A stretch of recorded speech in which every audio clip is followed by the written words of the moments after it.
वेंकटाद्रिसमं स्थानं ब्रह्मांडे नास्ति किंचन वेंकटेश समो देवो न भूतो न भविष्यति। ओं नमो वेंकटेशाय। திருமலா திருப்பதி தேவஸ்தானம் ஸ்ரீ வெங்கடேஸ்வரா பக்தி சேனல் இணைந்து வழங்கும் ஸ்ரீமத் பகவத்கீதை பாராயணத்திற்கு அனைவரையும் வரவேற்கிறோம். மூகம் கரோதி வாசாலம் பங்கும் லங்கயதே கிரிம் யத்கிருபாதமஹம் வந்தே பரமானந்த மாதவம்.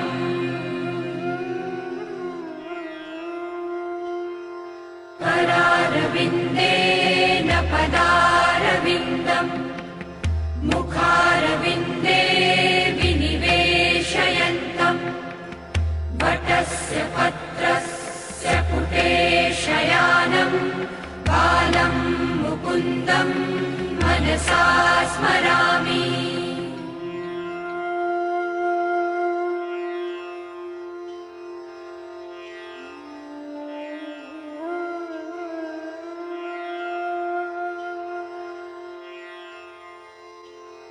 वसुदेवसुतं देवं कंसचाणूरमर्दनं देवकी परमानन्दं कृष्णं वन्दे जगद्गुरुम्. நம்மளுடைய பகவத்கீதையில் ஸ்வாத்தியாயாபியசனஞ்சைவ வாங்மயம் தப உச்சதே என்று பகவான் பிரதிதினம் வாக்ரூபமான ஒரு தபஸை ஸ்வாத்தியாய அபியசனம் செய்வா. இந்த பகவத்கீதை பாராயணம் இத்தியாதிகளை நாம் அத்தியனம் செய்வதாலும் அதை திருப்பி திருப்பி சொல்வதாலும் சில பேருக்கு கற்றுக் கொடுப்பதாலும் அது ஒரு வாங்மயமான தபஸ் அப்படின்னு நம்மளுக்கு உபதேசம் பண்ணிருக்கார்.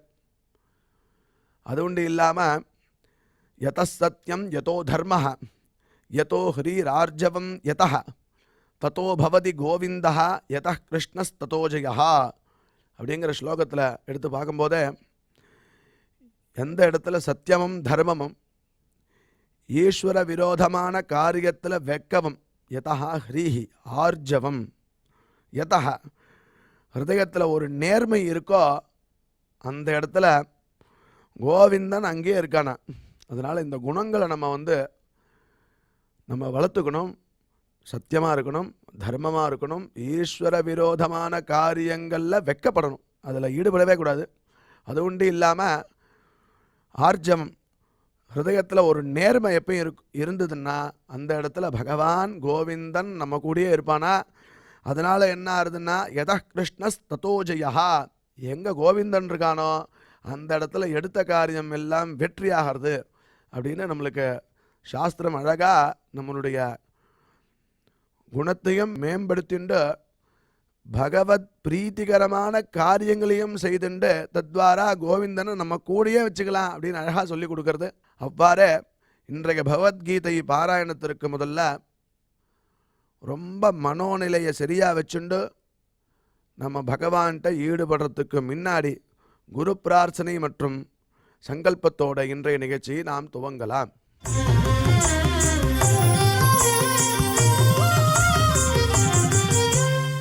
श्री गुरु प्रार्थना. गुरु ब्रह्मा गुरुर्विष्णुर् गुरुर्देवो महेश्वरः गुरुः साक्षात् परं ब्रह्म तस्मै श्री गुरवे नमः.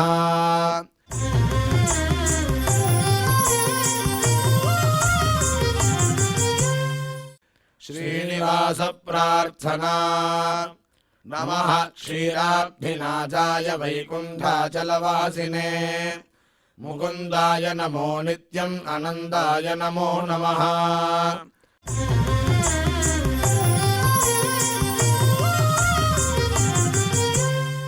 अथ श्रीमद्भगवद्गीता पारायण संकल्पः.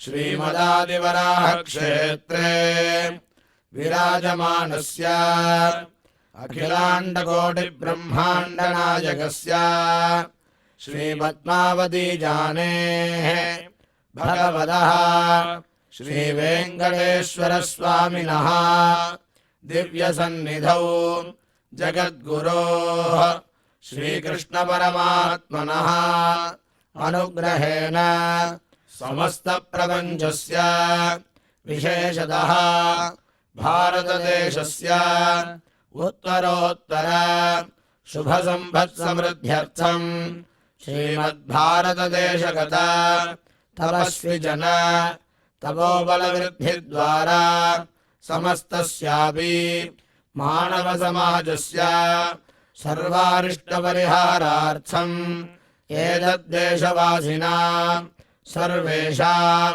सज्जनानां योगक्षेमार्थं राष्ट्रविरोधिनां निबर्हणद्वारा जनानां चित्तशान्ति चित्तस्थैर्य सन्तोषादि अभिवृद्ध्यर्थम् एतद्देशवासिनां परस्परविद्वेष परस्परनिन्दा परस्परहिंसादीनां निवृद्ध्यर्थम् परस्परसौमनस्य सिद्ध्यर्थम् समस्तपापक्षयार्थम् श्रीमन्नारायणप्रीत्यर्थम् श्रीपरमेश्वरप्रीत्यर्थम् श्रीमद्भगवद्गीतायाः अखण्डपारायणम् करिष्यामहे।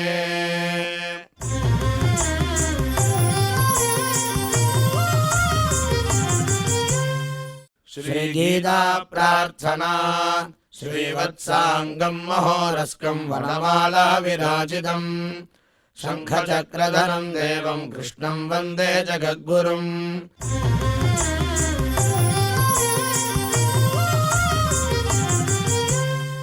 पार्थाय प्रतिबोधिताम् भगवता नारायणेन स्वयम् व्यासेन ग्रथिताम् पुराणमुनिना मध्ये महाभारतम् अद्वैतामृतवर्षिणीम् भगवतीम् अष्टादशाध्यायिनीम् अम्ब त्वामनुसन्ददामि भगवद्गीते भवद्वेषिणीम्।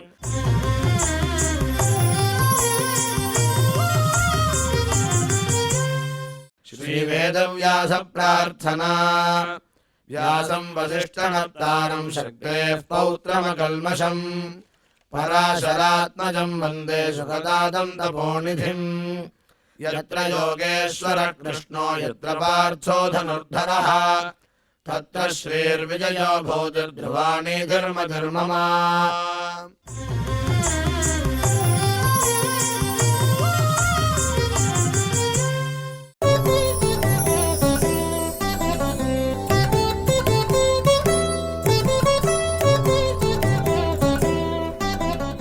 बुद्ध्या विशुद्धया युक्तो धृत्यात्मानं नियम्य च शब्दादीन् विषयान् त्यक्त्वा रागद्वेषौ व्युदस्य च विविक्तसेवी लघ्वाशी यदवाक्कायमानसः ध्यानयोगपरो नित्यं वैराग्यं समुपाश्रितः। अहंकारं बलं दर्पं कामं क्रोधं परिग्रहं विमुच्य निर्ममः शान्तो ब्रह्म भूयाय कल्पते। வித்யா விந்ததே அமிர்தம் அப்படின்னு சொல்ல பிரகாரம் நாம் இதுவரை செய்த ஸ்லோகங்களுடைய அர்த்தத்தை நமக்கு டாக்டர் ஊவே அனந்தபத்மநாபாச்சாரியார் விவரிப்பார். அதை மனதில் வாங்கிக் கொள்வோம்.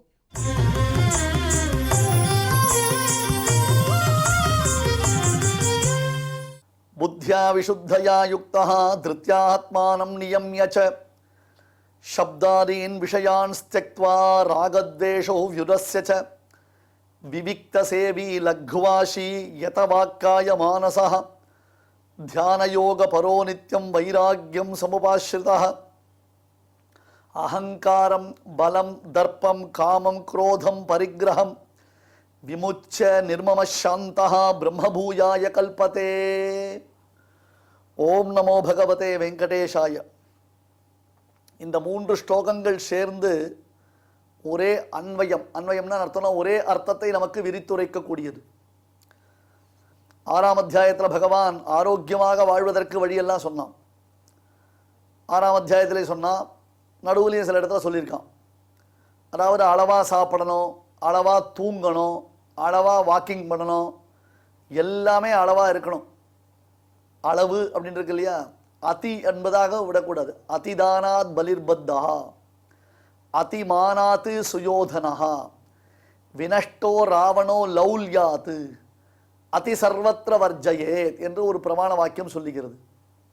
ஓவர் எந்தூசியாசம் கூடாது, ஓவர் கான்ஃபிடன்ஸ் கூடாது, ஓவர் லேசினஸ் கூடாது, ஓவர் போஸ்ட்போன்மெண்ட் கூடாது, ஓவர் டிபெண்டன்சி கூடாது, ஓவர் செல்ஃப் ரியலைசேஷனும் கூடாது. அப்போ செல்ஃப் ரியலைசேஷன் கூடாதுன்னு அர்த்தம் பண்ணிக்காதீங்க. எல்லாத்தையும் அதனுடைய லிமிட்டேஷன்ஸ் என்னன்றதை நம்ம தெரிஞ்சுக்கணும். எல்லாத்தையும் நாம் முயற்சிக்கலாம், ஆனால் எங்கே போய் நாம் நிறுத்தணும் அப்படின்றது தெரிஞ்சுக்கணும். ஐ நோ மை லிமிட்டேஷன்ஸ் அப்படின்னு சில பேர் சொல்லுவாள் இல்லையோ, என்னால் எந்த இடத்துல நிற்கணும்னு எனக்கு தெரியும், அது முக்கியம். கோபப்படுங்கள், தவறே இல்லை. ஆனால் அந்த கோபத்தை எந்த இடத்தில் நாம் நிறுத்திவிட வேண்டும் என்பதை நன்கு தெரிந்து கொள்ள வேண்டும். கவலைப்படுங்கள், ஆனால் எந்த காலத்திற்குள்ளே அந்த கவலையை நாம் முடித்துக் கொள்ள வேண்டும். கவலைப்படுறது போரும், இனிமேல் கவலைப்படக்கூடாது என்பதாக ஒரு தெளிவு நமக்கு ஏற்பட வேண்டும். ஒரே விஷயத்தை சில பேர் என்ன பண்ணுவா, பார்த்த வாழ் இடத்துல தான் புலம்பின்றே இருப்பான். அதே சப்ஜெக்ட் மேட்டராக இருக்கும், அதையே சொல்லிட்டு இருப்பான். அது மாதிரி ஒரு புலம்புறது சில பேருக்கு அது ஒரு வழக்கமாக போயிடுது. புலம்பி தள்ளுறது அப்படின்ற மாதிரி புலம்பின்றே இருப்பான். That's not right. ஓவராக புலம்பக்கூடாது, ஓவராக டிபெண்டன்சியாக இருக்கக்கூடாது, ஓவராக இண்டிபெண்டன்சியை மெயின்டைன் பண்ணக்கூடாது. அதிமானாத் சுயோதனா, அதை ரொம்ப அழகாக சொன்னார். அதி தானாத் பலிர்பத்தா. மகாபலி யாகம் பண்ணால் தானம் கொடுத்தான். தானம் கொடுத்தா சில பேருக்கு அதில் அந்த பப்ளிசிட்டி பைத்தியன்ற அளவுக்கு அந்த மாதிரி அவனுக்கு ரொம்ப ஓவர், நான் நிறைய தானம் பண்ணுறேன், நான் நிறைய தானம் பண்ணுறேன், எல்லாரும் சொல்லட்டுமே என்ன. இப்போ கரெக்டாக வாமனன் வந்த உடனே என்னுடைய திருவடியினால் 3 கொடுன்னார். கொடுத்துட்றேன், என்ன பெரிய சமாச்சாரம், 1 ஸ்கொயர் ஃபீட்டு கூட இருக்காது உன்னுடைய திருவடியெலாம். இதெல்லாம் எனக்கு சப்ப மேட்ரு. இந்த அழகாக உன் திருவடியை நான் தூக்கி உனக்கு என்ன தேவையோ கொடுத்துருவேன் அப்படின்னா. கட்சியில் என்னாச்சு, விரீடா வித்த மதான்ய தானவயசோ நாசீர தாடி பட்டா. ஒன்றும் பண்ண முடியல, அவனால் தலையை குனிஞ்சிருந்துட்டான் மகாபலி. கொண்டு போய் அவனை பாத்தாளத்தில் அழுத்திட்டார் பெருமாள். அதி தானாத்து பலிர்பத்தா. ஒரு லெவலில் நிறுத்திருக்கணும், ஓவராக ஆடக்கூடாது. அதி மானாத்து சுயோதனா. Pride, over pride. ப்ரைடுன்றது பிகம் ஆஸ் ஈகோ. திருமொழி மானோஹி மகதாம் தனம், சந்தேகமே வேண்டாம். ஒருவனுக்கு மானம் அவ்வளவு முக்கியம், அதை யாரும் தப்பு சொல்லலை.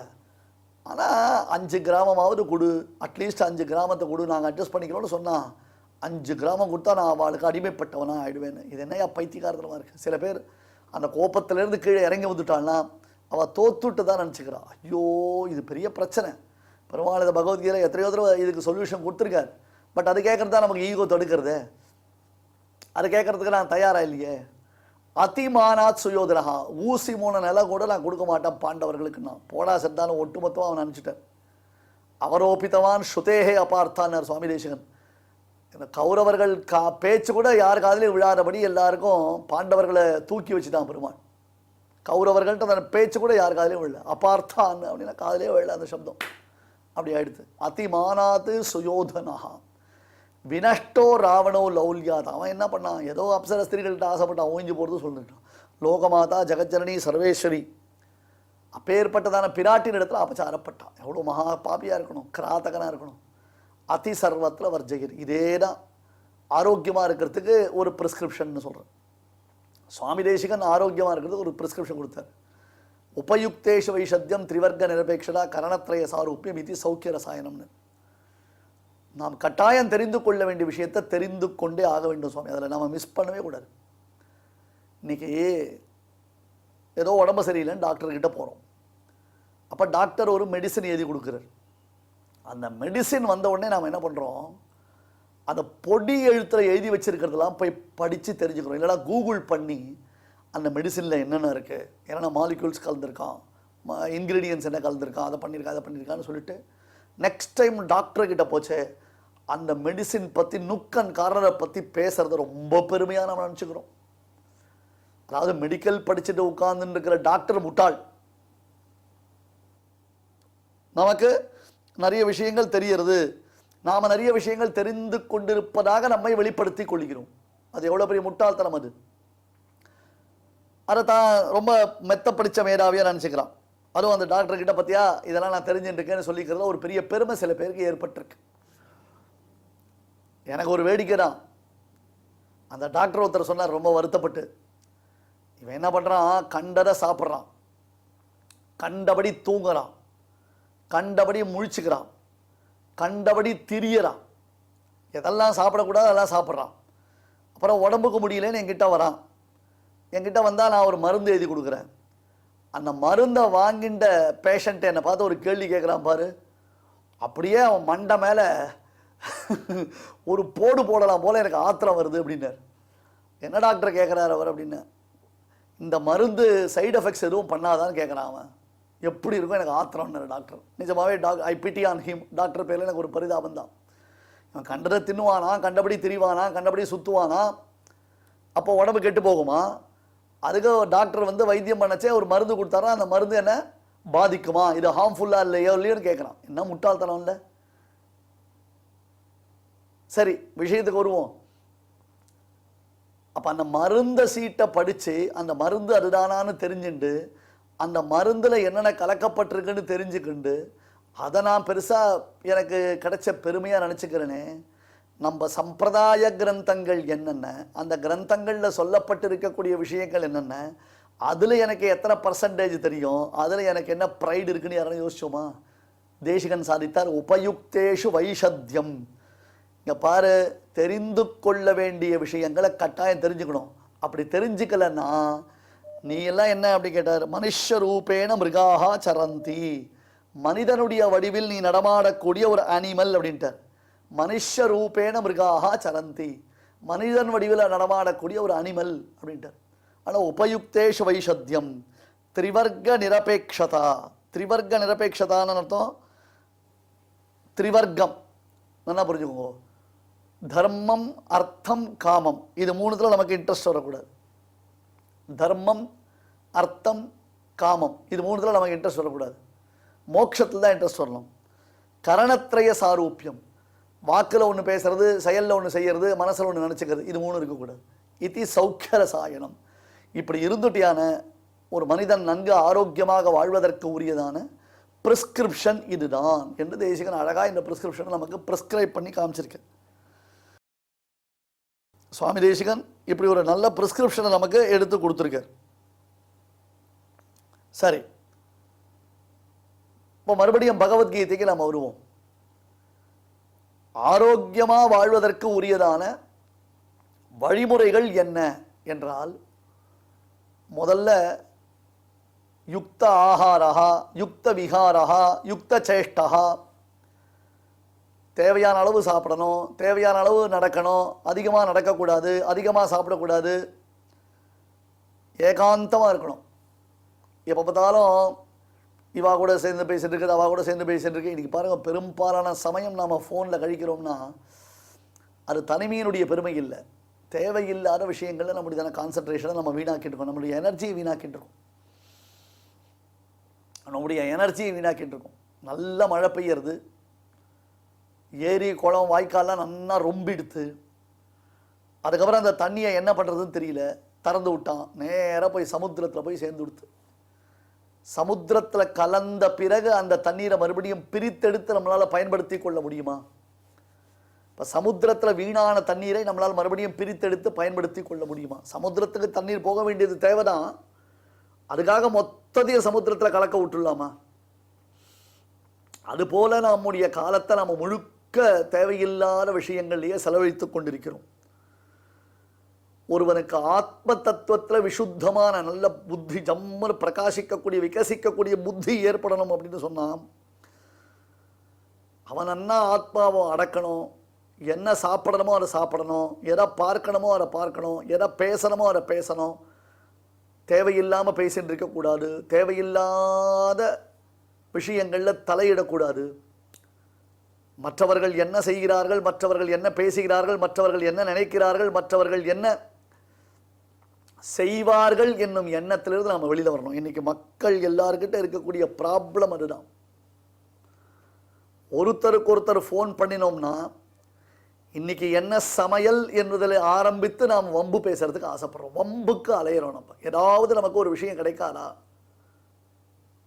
அப்போ நாம் நம்மளை நினைக்கிறத விட்டுருவோம். கவனிச்சேடா நீங்கள், நாம் நம்மளை நினைக்கிறத நாம் விட்டுறோம்.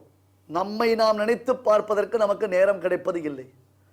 பகவத்கீதை உன்னை அறிந்தால் உன்னை நீ அறிந்து கொள். இப்போ என்ன சொல்றா, உன்னை நீ நேசிக்க கற்றுக்கொள். உன்னை நீ நேசித்தாயானால் உனக்கு பெருமை உண்டாகும். இப்போ இன்னைக்கு அதுதான் ரொம்ப பிரசித்தமாக பரவக்கூடிய விஷயம் இல்லை?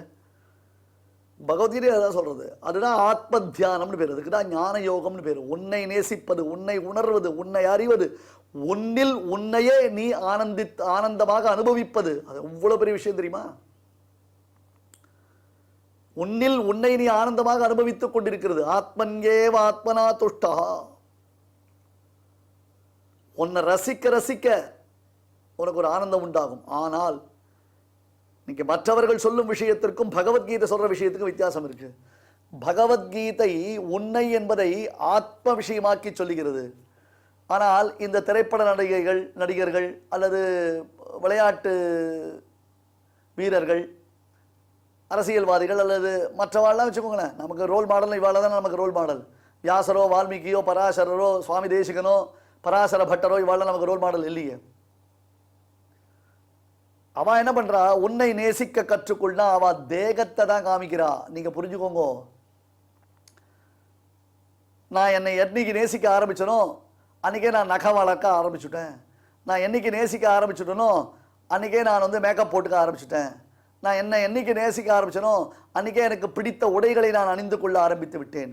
என்னை என்று நேசிக்க ஆரம்பித்தனோ அன்றே விதவிதமான சமையல்களை செய்து நானே சாப்பிட ஆரம்பித்து விட்டேன். இதுதான் அவ சொல்றா. நாம் இது மோட்டிவேஷனல் ஸ்பீச்சாக நம்ம நினச்சிக்கிறோம். நிச்சயமா இல்லை. இது எல்லாம் தேகத்தை தான் காமிக்கிறது. இதெல்லாம் தேகத்தை காமிக்கிற விஷயம். பகவத்கீதை உனக்கு ஆத்மாவை உணர்றதை சொல்லிக் கொடுக்கிறது, ஆத்மாவை என்ஜாய் பண்ண சொல்லிக் கொடுக்கிறது, ஆத்மாவை நீ எப்படி தன்னந்தனியாக இருந்து உன் ஆத்மாவை அனுபவிக்க வேண்டும் என்று சொல்லிக்கிறது. அந்த ஆத்மா அனுபவம் உனக்கு ஏற்பட்டதுனா சுக துக்காதிகள் உனக்கு கிடையாது. முதல்ல பாக்கியமான விஷயங்களை நீ கவலையப்பட மாட்ட. உன்னுடைய தேகத்தை பற்றி நீ கவலையப்பட மாட்ட. ஒரு வார்த்தை சொல்லுவா, உன்னை நீ நேசிக்கிறியா, நேர கண்ணாடிக்கு முன்னாடி போய் நின்றுக்கோ, உன்னை பாரு, உன்னை பற்றி உனக்கு நீயே பேசிக்கோ, உன்னுடைய நடைமுறை பாவனை ரசி. எல்லாம் தேக சம்பந்தப்பட்டது சுவாமி. மின்னின் நிலையில மண்ணுயிராக்கிகள். அப்போ இந்த தேகத்தில் ஏதாவது ரணங்கள் ஏற்பட்டது, இந்த தேகத்தில் ஏதாவது அங்கஹீனம் ஏற்பட்டதுன்னா உனக்கு அதில் இருக்கிற நேசம் போயிடுமா? உன் தேகத்தை நீயே வெறுக்க ஆரம்பிச்சிருவியே. ஆத்மாவில் ரணப்படுத்த முடியாது. ஆத்மாவில் அந்த மாதிரி எந்த விதமான பிரதிபந்தகமும் கிடையாது. ஆத்மாவுக்கு அந்த மாதிரி எந்த விதமான கஷ்டமும் கிடையாது. அச்சேத்யோயம் அதாக்கியோயம் வெட்ட முடியாது, கொளுத்த முடியாது, நினைக்க முடியாது, தூக்கி போட முடியாது. ஆத்மாவை நேசி. கட்டாயம் நீ ஒன்று நேசிக்க வேண்டியது தான், சந்தேகமே வேண்டாம். நானும் அதுதான் சொல்றேன். ஆனால் ஒன்று நேசிப்பது என்பது தேகத்தை நேசிக்க சொல்லலை. சுனி செய்வ ஸ்வபாக்கேச்ச பண்டிதாக சமதர்ஷினஹான்றதாக சொல்லி எதை பார்த்தாலும் யாரை பார்த்தாலும் ஒரே மாதிரி ஆத்ம தத்துவமாக உணர்றதுன்றது எவ்வளோ பெரிய பக்குவம் அது. ஆனால் நான் என்ன பண்ணுறேன்? என்ன நேசிக்க ஆரம்பிக்கச்சே, அந்த சுவாமி ஆடி காரில் போகிறார், அந்த சுவாமி பென்ஸு காரில் போகிறார், நானும் பென்ஸு காரில் போகணும், ஆடி காரில் போகணும்னு ஆசைப்பட்றேன். அவர் போட்டுட்டு இருக்கிற பேண்ட் ரன்னா இருக்குது, அவர் போட்டுட்டு இருக்கிற வேஷ்டி ரன்னா இருக்குது, அவர் உடுத்திட்டு இருக்கிற வேஷ்டி ரன்னா இருக்குது, அவர் உடுத்திட்டு இருக்கிற புடவை ரன்னா இருக்குன்னு அதுக்கு நான் ஆசைப்படுறேன். இதெல்லாம் தேக பிரயுக்தமான தர்மங்கள். தயவு செய்து இதை பகவத்கீதை கான்செப்டாக நினைத்து பிரமிக்காதீர்கள். அவள் அதுதான் சொல்கிறா, நாமளும் அதுதான் சொல்கிறோன்னு சொல்லாதீங்க. I hope so. இப்போ உங்களுக்கு ஒரு கிளாரிட்டி வந்திருக்குன்னு நினைக்கிறேன். விஷுத்தயா புத்தியா, இதான் விசுத்தையா. ஆத்ம விஷயத்தில் தெளிந்த புத்தி இருக்கணும். தேகத்தை ஆத்மா நினைச்சிட்டு இருக்கிறவங்கிட்ட நம்ம சங்காரமே வச்சுக்கூடாது.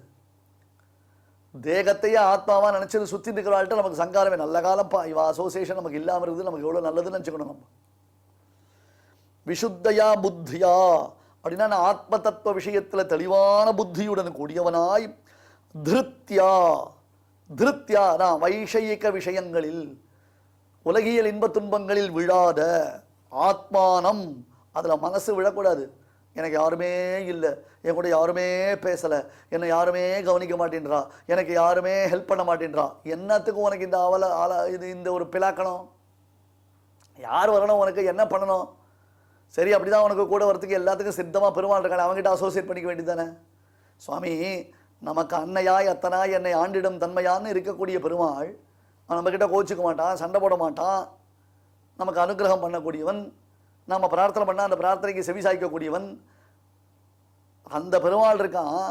அவனை விட்டுட்டு இன்றைக்கி எங்கள் பொண்டாட்டி கூட சண்டை போட்டுவிட்டேன், அவன் என் கூட பேச மாட்டேன்றா, என் பிள்ளை என் சொன்ன பேச்சை கேட்க மாட்டேன்றது, எங்கள் அப்பா அம்மா என்கிட்ட சொத்து பத்து கொடுக்க மாட்டேன்றா அப்படின்னு எதெல்லாம் நமக்கு கை வராதோ, எதெல்லாம் நமக்கு அடைய முடியாதோ அதை நினச்சி என்கிட்டே பெருமாளை ரசிக்கிறத நம்ம கோட்டை விட்டுருவோம்ல. கரஸ்த முதகம் தெக்வா ககனஸ்தம் அபிவாஞ்சதுன்னு தீர்த்தம் தாக எடுத்துனா கையில் இருக்கிற தீர்த்தத்தை சாப்பிட்றத விட்டு எப்போ மழை பெய்ய போகிறதுன்னு ஆகாசம் இருந்து பார்த்துருந்தா நமக்கு பெருமாள் கொடுத்திருக்கிற உயர்ந்த பொருட்கள் நம் கண்ணெதிரே கொட்டி கிடக்கின்றன.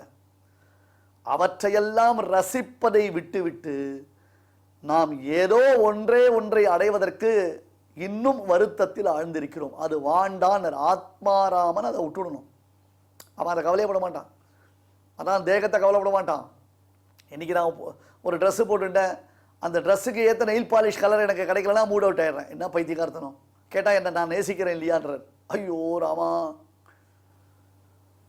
எதை சொன்னாலும் இப்படி ஏடாகணுமா புரிஞ்சுட்டா என்ன பண்ணுறது? அப்போ ஆத்மானம் நியம்யச்ச, அந்த ஆத்மாவை அடக்கியும், அதாவது அந்த ஆத்மாவை என்ன பண்ணணும், யோகம் செய்வதற்கு தகுதி படைத்தலாக்க வேண்டும். சப்தாதீன் விஷயான், சப்தம் முதலான விஷயங்கள். சப்தம்னா சவுண்டு அர்த்தம் இல்லை இந்த இடத்துல. சப்தம்னா நம்மை சுற்றி நடக்கக்கூடிய நிகழ்வுகள்.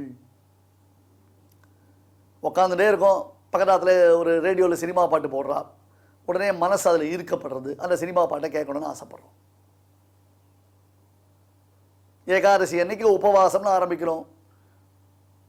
குழந்தைகள் ஆற்றுல இருக்கின்றதுக்கோசரம் குழந்தைகளுக்காக ஏதோ ஒரு உப்புமா பண்ணுறோம். அந்த உப்புமாவுக்காக 2 கடுகு 2 உளுத்த பருப்பு ஒரு பெருங்காயத்தை போட்ட உடனே கம கம கமன்னு வாசனை வருது, மடப்பள்ளியிலேருந்து வாசனை வருது. டெம்டேஷன் ஆகிடுறது நமக்கு. இந்த சப்தாதி விஷயங்களை அடக்கியும் ராகத்வேஷௌ வ்யுதஸ்யச்ச, அந்த ராகத்வேஷங்களை விலக்கணும். நாம் ராகத்வேஷங்களில் பட்டுக்க கூடாது. நம்ம அது என்ன அவத்தில் என்ன சுவாமி ஆச்சு பிரச்சனை, அவன் என்ன சுவாமி வந்தா அப்படின்னு அந்த தெருவில் வரவா போறவா இவாளை பற்றி பேசுறது, இவாளை பற்றி தெரிஞ்சுக்கிறது, அந்த தெரிந்து கொள்வதில் ஒரு ஆர்வம் காமிக்கிறது. அப்படி எனக்கு உண்மையிலேயே அந்த ஆர்வம் இல்லைன்னு சொன்னால் இன்னும் இந்த உலகம் அதை ஏற்கிறதுக்கு தயாராக இல்லை. நான் உண்மையை சொல்கிறேன். இதோ இந்த வியாசபீடத்தில் உட்காந்து தான் சொல்கிறேன். பெருசாக நீ இந்திரிய ஜெயம் பெற்றவனா, காமக்ரோதங்களை அடைக்கிறவனா, ஆத்மாராமனா? இல்லை இல்லை, அதெல்லாம் இல்லை, அதெல்லாம் இல்லை, நிச்சயமாக இல்லை. அது எனக்கே தெரியும். உங்களுக்கு சொல்கிறனே தவிர்த்து நீ மட்டும் கிழிச்சுட்டியான்னு என்ன கேட்டால் நானும் கிழிக்கல தான். ஆனால் அவள் என்ன பேசினா, இவா என்ன பேசினா, அவாத்தில் என்ன பிரச்சனை, அங்கே என்ன சுவாமி, அந்த சுவாமி வந்தார், அந்த சுவாமி போனார், இவர் உள்ளே வந்தார், அவர் வெளில போனார், என்ன நடந்தது? அவசியம் இல்லை சுவாமி. இது எனக்கு எந்த விதத்தில் பிரயோஜனப்பட போகிறது? இது எனக்கு எந்த விதத்தில் பிரயோஜனத்தை அளிக்கப் போகிறது? ஆமாம், அவள் வந்தா, இவா போனா, அவள் நிந்தா, இவா நிந்தா, சரி, நான் என்ன பண்ணணும்? அதுக்கு தெரிஞ்சுன்ட்டேன் சுவாமி. நான் பகவத்கீதையில் இன்னும் சேவிக்க வேண்டிய, அதாவது இந்த பகவத்கீதையை நான் மறுபடி பார்க்க வேண்டிய ஆவர்த்திகள் இன்னும் எவ்வளோ இருக்கு எனக்கு. அதுக்கே டைம் இல்லை. அதுக்கு நான் இன்னும் யோசிச்சுட்டு இருக்கேன். இன்னும் 4 பேருக்கு இன்னும் பாடம் சொல்கிறதுக்கு வாய்ப்பு கிடைக்குமா? இன்னும் பகவத்கீதையை நம்மக்கிட்ட உட்காந்து வாசிக்கிறதுக்கு யாரும் தயாராக இல்லையேன்னு நான் மனசு வருத்தப்பட்டு இருக்கேன். அதை விட்டுட்டு நான் ஏன் சுவாமி இதெல்லாம் யோசிக்கணும்? அப்போ ராகத்வேஷங்கள் வராது. அவளுக்கு சந்தோஷம் வந்தால் எனக்கு சந்தோஷம் வந்தாலும் சந்தோஷம் இல்லைனாலும் நான் அதை பற்றி கவலைப்படக்கூடாதுன்ற அளவுக்கு பக்குவத்தை ஏற்படுத்திக்கிறதுக்கு பிரயத்தனப்பட்டு இருக்கச்சே மற்றவர்கள் சந்தோஷப்படுறா, மற்றவர்கள் துக்கப்படுறான்றதை பற்றி அதை நினைத்து கொள்வதனாலே என்ன பிரயோஜனம்? அழகான விஷயங்கள் இதெல்லாம், ரொம்ப அழகான விஷயங்கள். இன்னொன்று சொல்லணும்னா கேட்கச்சே ரொம்ப ரொம்ப ரொம்ப ரொம்ப நல்லா இருக்கும். ஆனால் அதை ப்ராக்டிஸில் கொண்டு வரத்துக்குள்ளே நமக்கு ரொம்ப கஷ்டம். புத்தியா விசுத்தயா யுக்தா,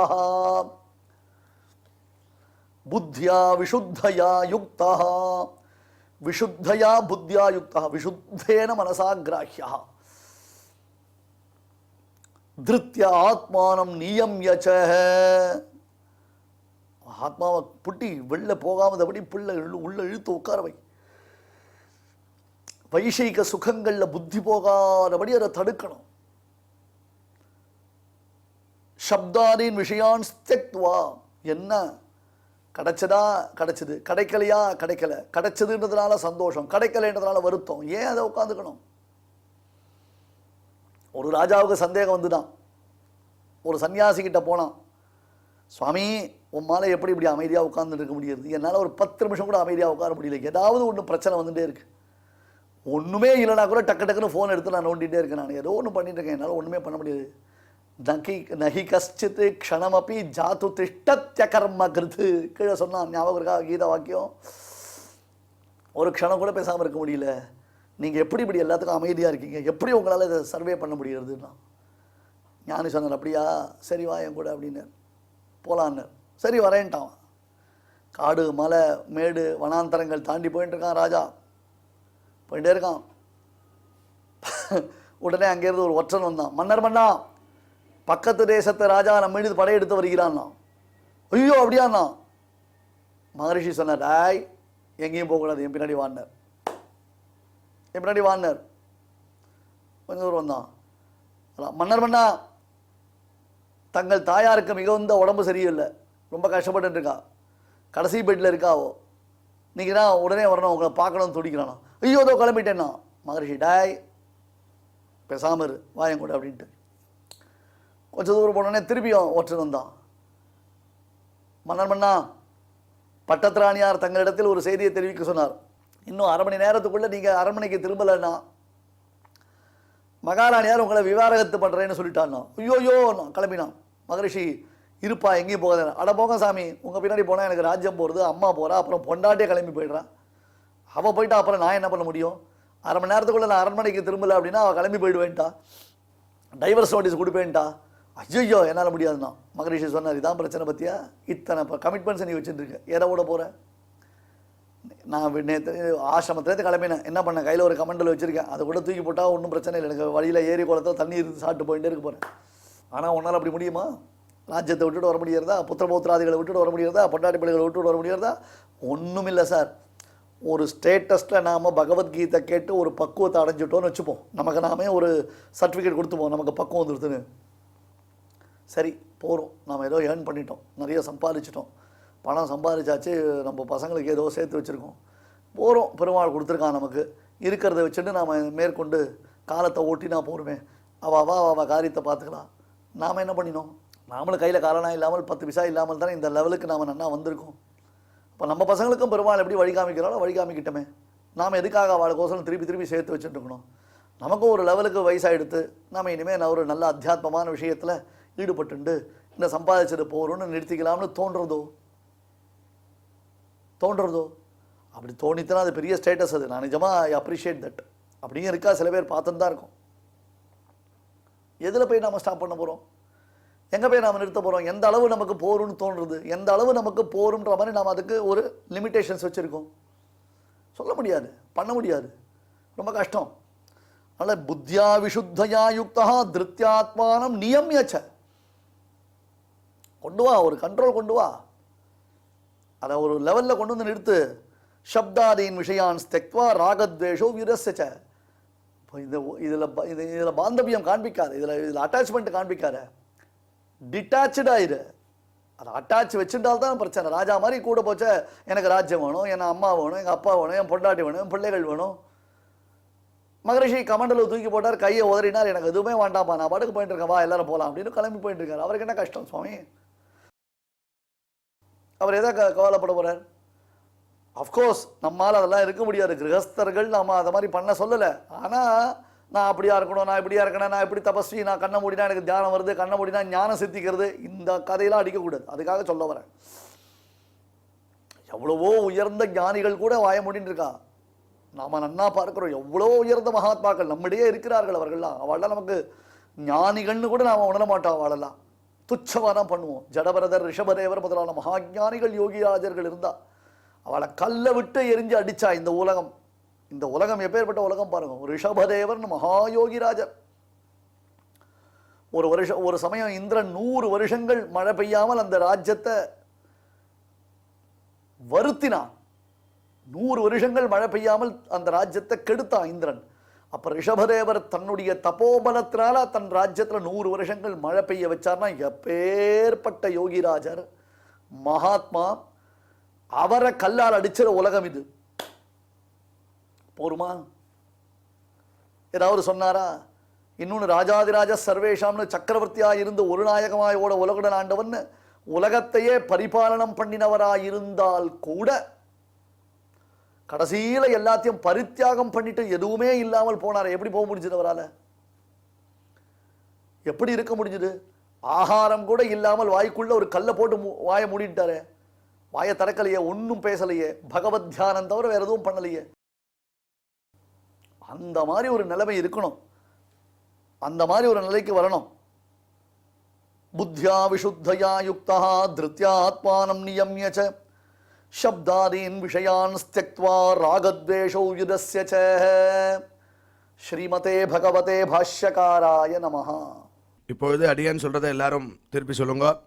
புத்தியா விசுத்தயா யுக்தः बुद्ध्या विशुद्धया युक्तः धृत्यात्मानं नियम्य च धृत्यात्मानं नियम्य च शब्दादीन् विषयान् त्यक्त्वा शब्दादीन् विषयान् त्यक्त्वा रागद्वेषौ व्युदस्य च रागद्वेषौ व्युदस्य च विविक्तसेवी लघ्वाशी विविक्तसेवी लग्ध्वासी यतवाक्कायमानसः यतवाक्कायमानसः ध्यानयोगपरो नित्यम् ध्यानयोगपरो नित्यम् वैराग्यं समुपाश्रितः वैराग्यं समुपाश्रितः अहङ्कारं बलं दर्पम् अहङ्कारं बलं दर्पं कामं क्रोधं परिग्रहम् कामं क्रोधं परिग्रहं विमुच्य निर्ममः शान्तः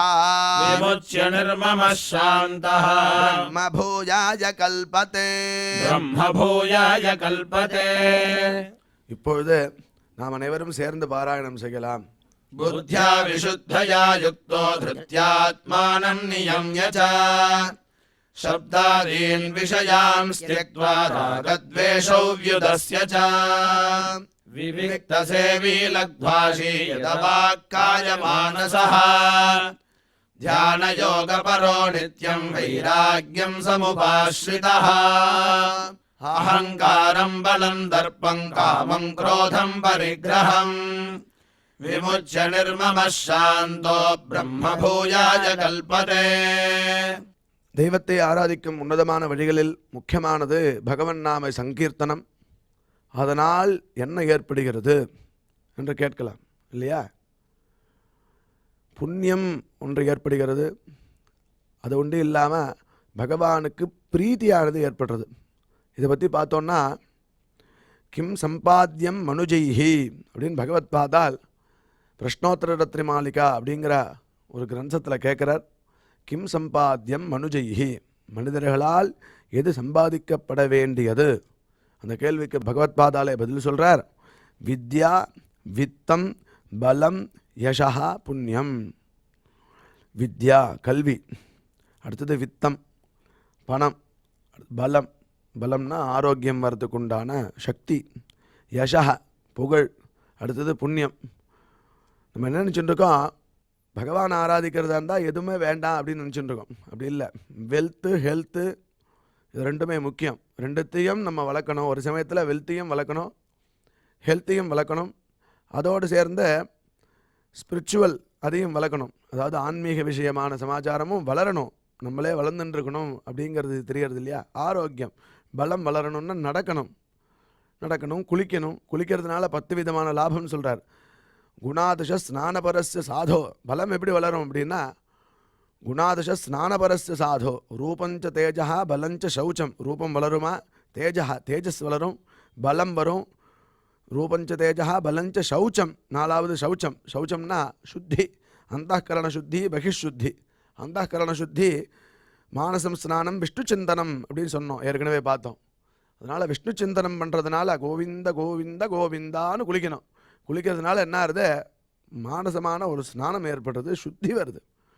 சுத்தி வந்து அது அழுக்கெல்லாம் போக்குறதுங்கிறார். பகிஷுத்திக்கு நம்ம எல்லாம் சோப்பு தேய்க்கிறோம், அரப்பு தேய்க்கிறோம், மண்ணு தேய்க்கிறோம். அவ சௌகரியம். அடுத்தது ஆயுஷ்யம். 5வது ஆயுஷ்யம், ஆரோக்கியம். ஆயுஷ்யம்னு புரியுறது உங்களுக்கு, ஆரோக்கியம்னு புரியுறது. அலோலுபத்துவம், இது செய்யணும் இதை செய்யக்கூடாது அப்படிங்கிறது வருதான் புத்தி குளிக்கிறதுனால.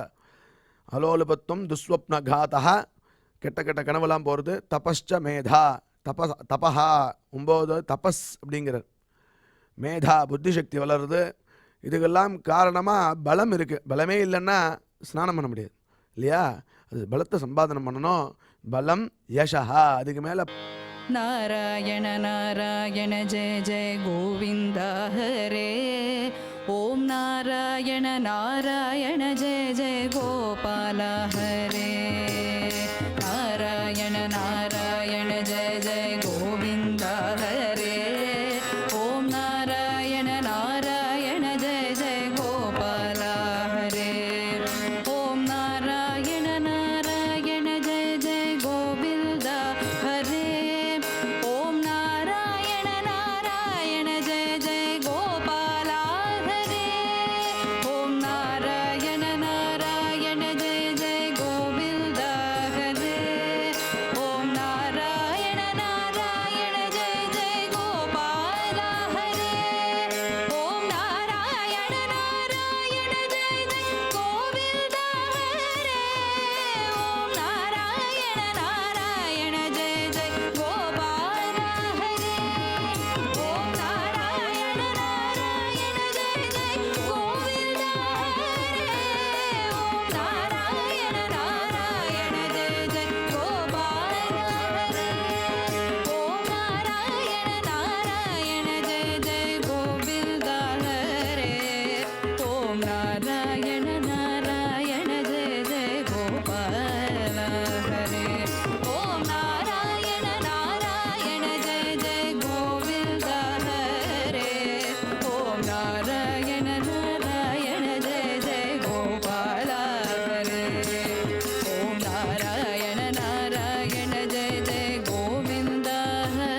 सीता विहारा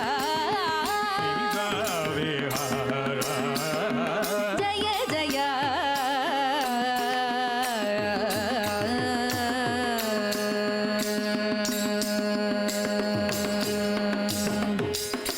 मन्दारमूले मदनाभिरामम् मन्दारमूले मदनाभिरामम्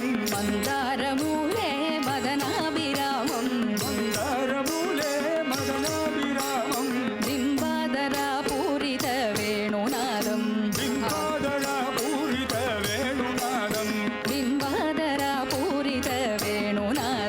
बिम्बादरापूरितवेणुनादम् गो गोप गोपी जनमध्य समस्तम् गो गोप गोपी जनमध्य समस्तम् गोप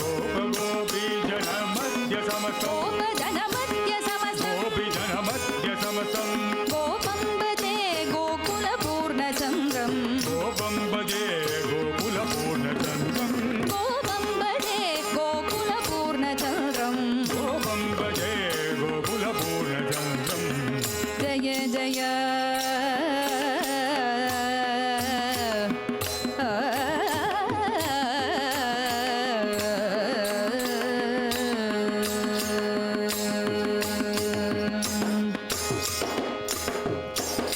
இந்த நிகழ்ச்சியில் இதுவரை நாம் பாராயணம் செய்த ஸ்லோகங்களில் ஏதேனும் அக்ஷர தோஷம் இருந்திருந்தால் அதை நிவர்த்திக்கும் பொருட்டு பகவானிடம் க்ஷமா பிரார்த்தனை செய்வோம்.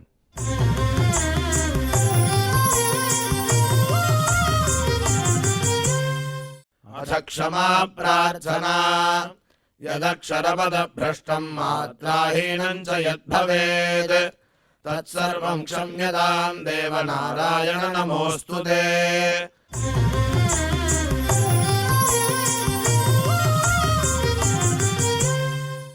अथ भगवत्समर्पणम् कायेन वाचा मनसेन्द्रियैर्वा बुद्ध्यात्मना वा प्रकृते स्वभावात् करोमि यद्यत् सकलं परस्मै नारायणायेति समर्पयामि।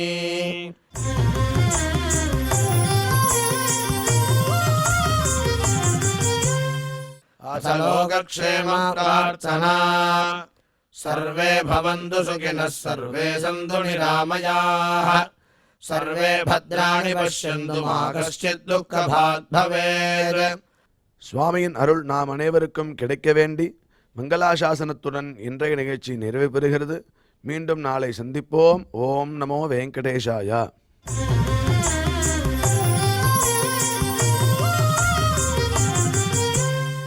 अथ मङ्गलम् श्रियः कान्ताय कल्याणनिधये निधयेऽर्थिनाम् श्रीवेङ्कटनिवासाय श्रीनिवासाय मङ्गलम्.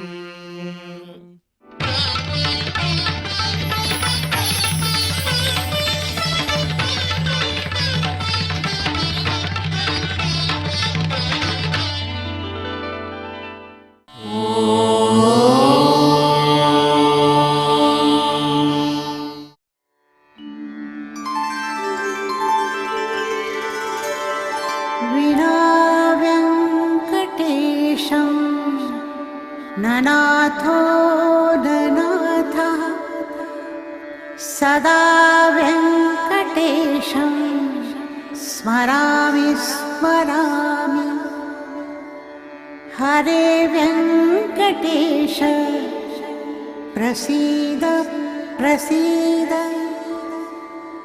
प्रियं वेङ्कटेश प्रयच्छ